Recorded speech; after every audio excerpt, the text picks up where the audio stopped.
this is Rob from Singletrack, and you join me here with the Trek Fuel EX 9.7 that I've had on test for the last couple of months. Now, Trek first launched the Fuel EX platform back in 2005, so almost 15 years ago now.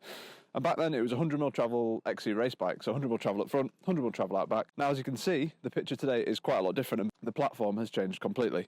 So now we have 130mm travel up front and 130mm travel out back, 29-inch wheels, but this is more of an aggressive trail bike rather than an XC race bike. So what have we got? Let's look at the frame first of all. So we have a frame made up of a carbon front triangle and an alloy rear triangle. So the Trek Fuel EX 9.7 frame is absolutely riddled with technology, and we'll start up at the top. So up top we have the Trek's knock block system. So basically when Trek designed the frame, they wanted to design something that had a straight down tube rather than something kinked. That's to make the frame stronger and also to make it lighter. We see a lot of frames these days that have a slight kink in the top tube, and that is to make sure that the forks don't hit the frame on full lock in the event of a crash. Now, it's comprised of a few different parts. Firstly, we've got a little chip in the frame here down on the top tube, and also special spacers and a special stem. These all lock together with slight notches so that when the forks turn, they can only reach a certain tolerance. That means that they don't hit the down tube when you do crash, if you do crash. We've also got a neat bit of rubber arm under here, just in case you do. Now, moving down the bike, we have Trek's ABP, or active braking pivot. And what that is a special little linkage on the chainstay, which means that the brake caliper can rotate around with the suspension, which means when you're going through rough corners or on rough sections of trail, when you're using your rear brake, the rear brake doesn't lock up and bounce in the rear wheel all over the place. Basically, it aims to keep the tyre in contact with the ground at all times to make sure you've got plenty of traction. Next little bit of technology is Trek's Minnow Link. So this is a small linkage placed here in the top of the seat stay, and basically it's a flip chip design, which means that you can change the geometry on the Trek. So when you're flipping that, in the low position we've got a 67-degree head angle, and in the high position we've got a 67.7-degree head angle. So that 0.7 degree change does affect the ride quite a lot. By flipping the chip, you also drop and raise the bottom bracket height by about 8 to 10 millimeters, and also change the seat tube angle by about half a degree. So all these things can make a real difference when out on the trail. So moving on from technology then and onto the spec of the bike, Trek has opted with Fox suspension front and rear. Up front we've got a Rhythm 34 with 130mm of travel, and out back we've got a Float Shock, again 130mm travel, but this is using the reactive technology. Now this is technology Fox and Trek have developed together, and basically it's a clever shock, so it adapts to your riding situation, your riding styles. So if you're on undulating trails and you're cruising along, the shock will be nice and supportive and sit well into the travel to give you plenty of traction on rolling trails. But then if you suddenly got out of the saddle and you were hitting a steep incline, the shock would firm up and make sure you got plenty of traction to get you up that climb. Really clever bit of kit, and it's worked really well throughout testing.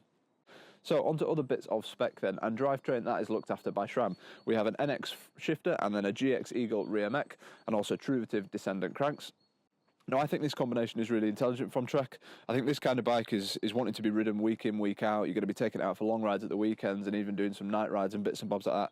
And having that slightly lower priced rear mech on there, just in case it does take a knock, is really good. You don't want to have to be spending £400, £500 on a new rear mech every couple of months.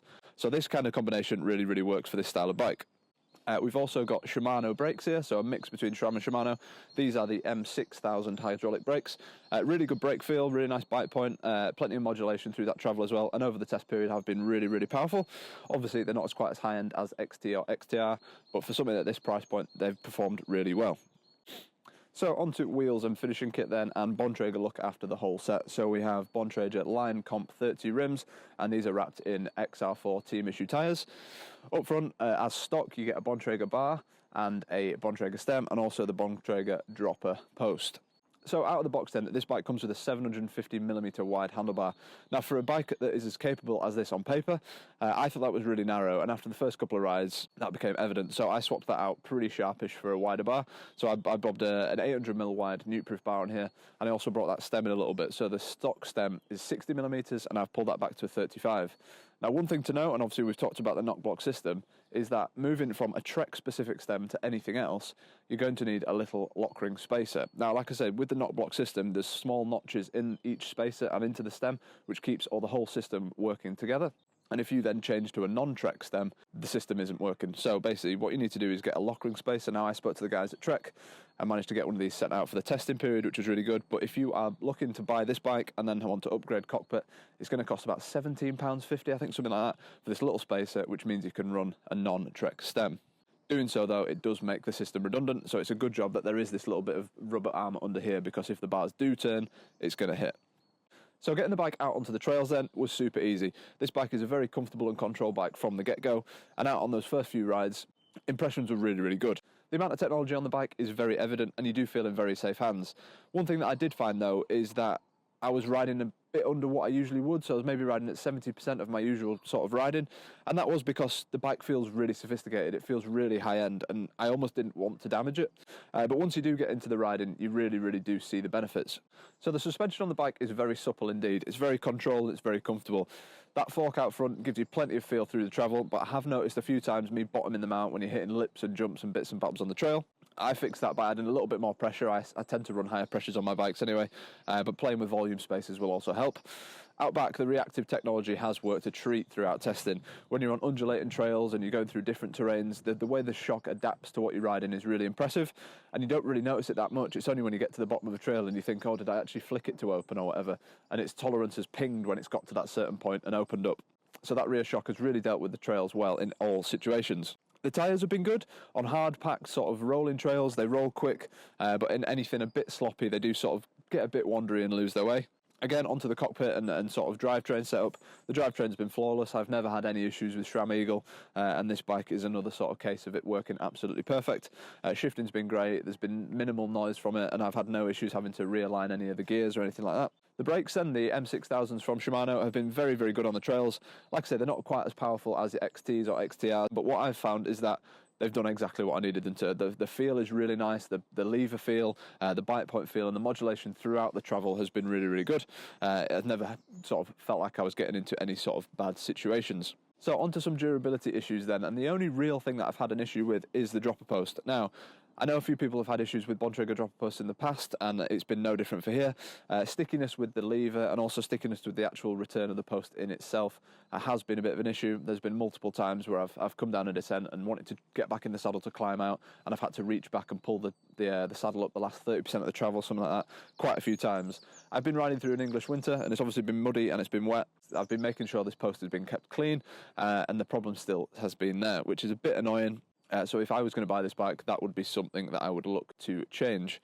Other areas that I'd look to improve pretty quickly would be that bar and cockpit setup. Like I've said, that 750mm wide bar out of the box just isn't wide enough for a bike that is this capable. On the descents, this bike is ridiculously fast, and when you let off those brakes, you do pick up speed incredibly quickly. And like I said, just bringing that front end in a little bit with a shorter stem has helped quite a lot. I've been running a 21.5-inch bike here, which is the largest Trek do, and I'm 6'1", 1.5", something like that.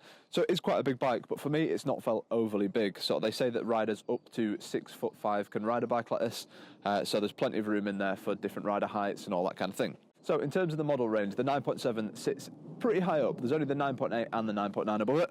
This bike retails at £3,150, and the 9.9 goes up to £6,800, so there's quite a jump there. And for what you get on this bike and this build, I think this is a great contender for anybody looking for a trail bike upgrade or looking to buy their first do-it-all trail bike. With a build kit that is really confidence-inspiring, like I said, there's a couple of bits that you'd want to change if this was your bike, just for personal preference. But out of the box, this is a very comfortable bike that's incredibly impressive on the trails and offers a great build kit with plenty of technology. So this has been Rob from Singletrack with the Trek Fuel EX 9.7. Make sure you head over to singletrackworld.com to read the full review and click subscribe down below to see plenty more videos to come. And if you've got any questions about this review or any other review, make sure you fire them in the comments section below, and we'll do our best to get them answered. And we'll see you all very soon indeed. Cheers.